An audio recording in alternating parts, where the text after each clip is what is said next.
All right, let's set a scene. You're in the middle of a totally routine hip surgery. Everything is ticking along just fine. And then, all of a sudden, in just a few seconds, the blood pressure completely tanks and the oxygen sats start to plummet. So what's going on? Well, today we're going to break down a topic that is absolutely critical for your exams, something every anesthetist needs to master: bone cement implantation syndrome. So let's dive right in. This question right here really gets to the heart of it, doesn't it? I mean, how can one of the most common orthopedic operations just suddenly spiral into a full-blown life or death emergency? The answer, it turns out, is all in the unique physiology of BCIS. So, what is this thing exactly? Let's look at the official definition. At its core, bone cement implantation syndrome, or BCIS, is a potentially catastrophic complication, and it's tied directly to that one specific moment when the surgeon pressurizes bone cement into the bone. The classic clinical signature? A sudden, really alarming drop in oxygen, that's the hypoxia, and/or a sharp fall in blood pressure, the hypotension. Okay, so here's our game plan for this explainer. We're going to cover everything you need for your finals. We'll kick things off with a clinical picture, then get into the science of what's going on. After that, we'll learn how to spot the high-risk patients and then build a solid management plan. By the end, you'll have a complete roadmap for handling this critical condition. Right then, let's jump into our first section. To really get a handle on managing BCIS, you first have to understand that it's a spectrum, and you need to know exactly what's at stake when it happens. Now, this classification from Donaldson and his team is something you absolutely have to know for your exams. It gives us a super clear framework. Think of grade 1 as your warning shot, a moderate dip in oxygen or blood pressure. Grade 2 is where things get really serious. We're talking a severe drop in vitals, and the patient might even lose consciousness out of the blue. And then there's grade 3. This is a full-on cardiovascular collapse. This is when you're starting CPR. And, don't make the mistake of thinking this is some rare, once-in-a-career event. It might actually surprise you that BCIS complicates about 1 in every 5 cemented hemiarthroplasties. Just think about that. On any given hip fracture list, the chances you'll see this are pretty high. And this chart, wow. This just perfectly illustrates why that grading system is so incredibly important. Look at how the mortality risk just skyrockets with the severity. For grade 1, you're looking at about a 9% mortality at 30 days. But for grade 2, it leaps to 35%. And for grade 3 cases, that's a staggering, very sobering 88%. So the takeaway here is just undeniable. A grade 3 reaction is a massive red flag. That Olson study back in 2014 found it jacked up the odds of dying within 30 days by more than 16 times. I mean, it is the very definition of a perioperative catastrophe. Okay, so we've seen how bad this can get. Now let's dig into the science and try to understand why it's happening. There are 2 main theories that are really helpful for explaining this complex problem. The first idea is the embolic model. Just picture it. The surgeon is forcing cement into the bone, and it acts like a piston. It shoves all this gunk, marrow, fat, little bits of bone and air, right into the circulation. This junk then showers the lungs, causing that sudden hypoxia and really straining the right side of the heart.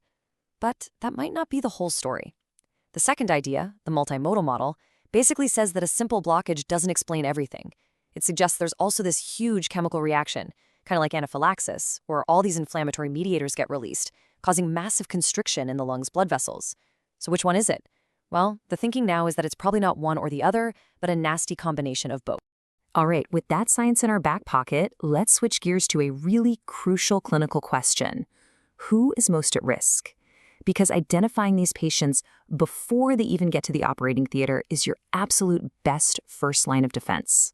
This table from that same Olson study gives us some really clear evidence-based red flags to watch out for.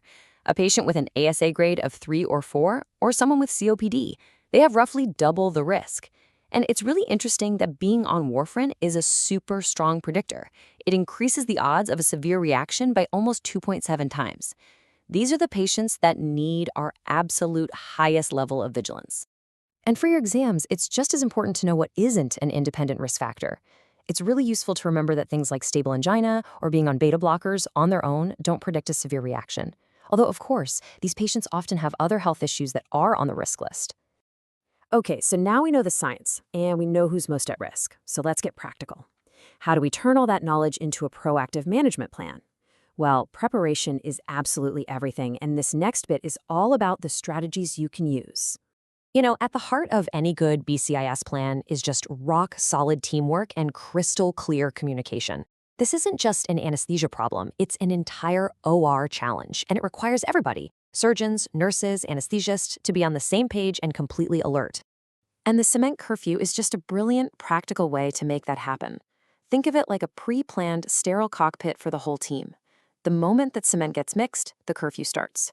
Music off, all non-essential chatter stops. The anesthetist's focus is now 100% on the patient's vitals, and the surgeon calls out the high-risk steps as they happen. It just creates this amazing bubble of shared focus right when you need it most. Of course, there are things the surgical team can do to lower the risk too. Techniques like meticulously cleaning out the femoral canal with a high-pressure wash and using a special retrograde cement gun can really reduce the amount of embolic junk that gets pushed into the circulation. But what if it happens anyway?